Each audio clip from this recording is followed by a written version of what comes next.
नमस्कार। भाग्योदय विचार प्रवाह श्रृंखला के 175वें चरण में हम आपका स्वागत करते हैं, अभिनंदन करते हैं।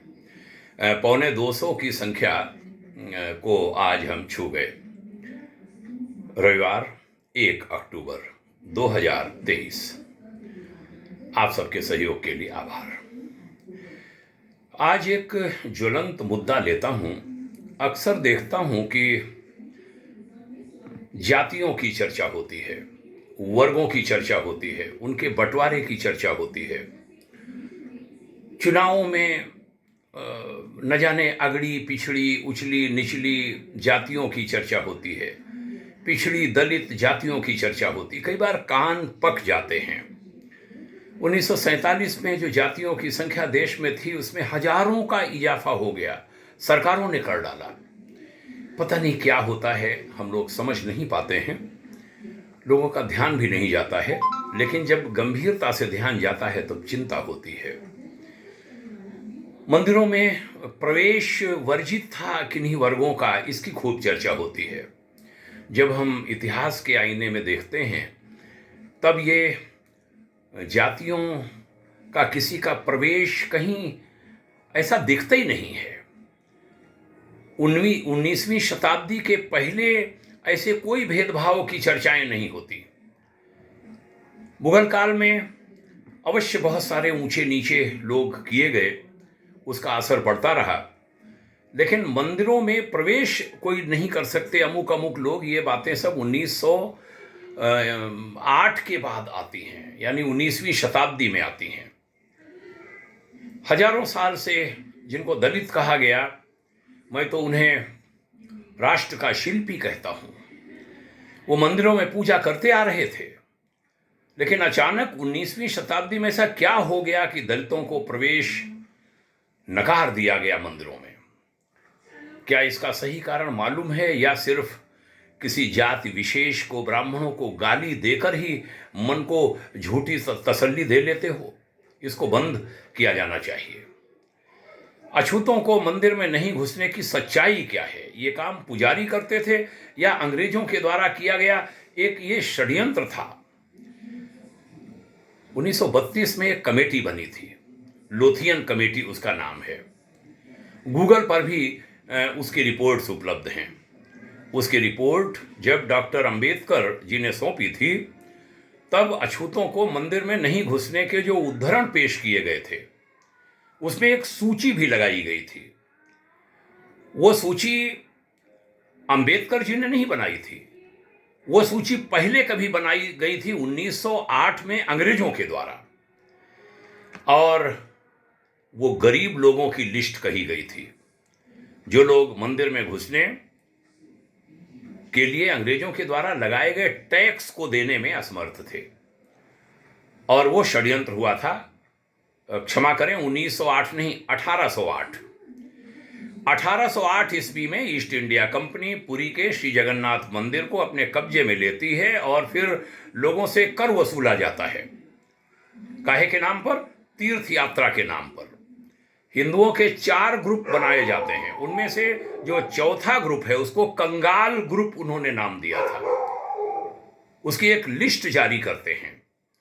1932 में जब डॉक्टर अंबेडकर जी, बाबा साहब भीमराव अंबेडकर जी अछूतों के बारे में लिखते हैं, तब वे ईस्ट इंडिया कंपनी के जगन्नाथपुरी मंदिर के दस्तावेज की लिस्ट को अछूत बनाकर लिखते हैं। वो किसी ब्राह्मण समुदाय ने नहीं लिस्ट बनाई थी, न पुजारियों ने बनाई थी, न मंदिरों के प्रबंधकों ने बनाई थी, अंग्रेजों ने बनाई थी। कब? 1808 में। भगवान जगन्नाथ के मंदिर की यात्रा को यात्रा कर में बदलने के लिए ईस्ट इंडिया कंपनी को बेहद मुनाफा हुआ, और यह 1809 से 1840 तक निरंतर चला, जिससे अरबों रुपए सीधे अंग्रेजों के खजाने में बने और इंग्लैंड पहुंचे। श्रद्धालु यात्रियों को 4 श्रेणियों में अंग्रेजों ने विभाजित किया था। पहला लाल जतरी कहा गया था, उत्तर के धनी यात्री, लाल जतरी यानी उत्तर के धनी यात्री। द्वितीय श्रेणी निम्न लाल, दक्षिण के धनी यात्री। तृतीय श्रेणी भूरंग नाम दिया था, यात्री जो 2 रुपए दे सकें। चतुर्थ श्रेणी पुंज तीर्थ कहा गया, कंगाल की श्रेणी, जिनके पास 2 रुपए भी नहीं मिलते थे, उनकी तलाशी लेने के बाद भी चतुर्थ श्रेणी के नाम जो कहे गए थे, जिनको बाबा साहब ने लोथियन कमेटी के बाद प्रस्तुत किया, उसमें लोली या कुसबी, कुलाल या सोनारी, मछुआ, नाम सुंदर या चंडाल, घोसकी, गजुर, बागड़ी, जोगी, कहार, राजवंशी, पिरेली, चमार, डोम, पौन, टोर, बनमाली और हड्डी, ये 17 कंगाल की श्रेणी में अंग्रेजों ने रखे थे। प्रथम श्रेणी के जो लोग हैं, जिनका अभी हमने ऊपर जिक्र किया, उनसे 10 रुपए लिए जाते थे। द्वितीय श्रेणी के लोगों से 6 रुपए, तृतीय श्रेणी के लोगों से 2 रुपए, और चतुर्थ श्रेणी वाले देने में असमर्थ थे, 2 रुपए भी, कुछ भी नहीं। ये अब जो कंगाल की लिस्ट है, उन्हें हर जगह रोका जाता था और मंदिर में नहीं घुसने दिया जाता था, क्योंकि वो एंट्री फीस नहीं दे पाते थे। ठीक वैसे ही जैसे आज आप ताजमहल और लाल किला में बिना एंट्री नहीं जा सकते। आप यदि उस समय 10 रुपए भर सकते थे तो आप सबसे अच्छे से ट्रीट किए जाते थे। डॉक्टर अंबेडकर ने अपनी लोथियन कमेटी रिपोर्ट में इसी लिस्ट का जिक्र किया है, जिसका अभी हमने उल्लेख किया, और कहा कि कंगाल पिछले 100 साल में कंगाल ही रहे। अब पिछले 100 साल किनका राज्य था? अंग्रेजों का राज्य था।